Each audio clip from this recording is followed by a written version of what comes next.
République démocratique du Congo, le pays observe une pénurie de carburant sans précédent. Il y a encore quelques temps, au Cameroun, on décriait la même situation. Mais que se passe-t-il concrètement? Alors que le pays est en plein processus de campagne électorale pour la présidentielle de 2023, la République démocratique du Congo, RDC, fait face à une pénurie de carburant.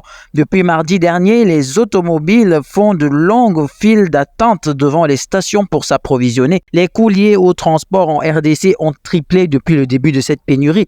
Dans les stations-service, un plan de contingentement avec la limitation de volume en litres par véhicule a été mis en place par le ministre gabonais des hydrocarbures. La capitale Kinshasa, qui consomme plus ou moins 1100 mètres cubes par jour, est astreinte à 600 mètres cubes jour. Souligne Didier Bidombo, ministre des hydrocarbures, une situation qui selon lui mettra un peu plus de temps. Les opposants du régime au pouvoir pensent que cette situation est le fruit d'une mascarade pour les empêcher de présenter leurs projets aux partisans. C'est du moins ce que pensent les candidats Martin Fayulu et Denis Mukwege, qui n'ont pas pu atteindre certaines destinations pour des meetings prévus. Félix Tshisekedi, actuel président de la RDC, dément toute implication politique de son gouvernement en ce qui concerne la dite pénurie. D'ailleurs, l'association des pétroliers parle d'une perturbation entre l'offre et la demande.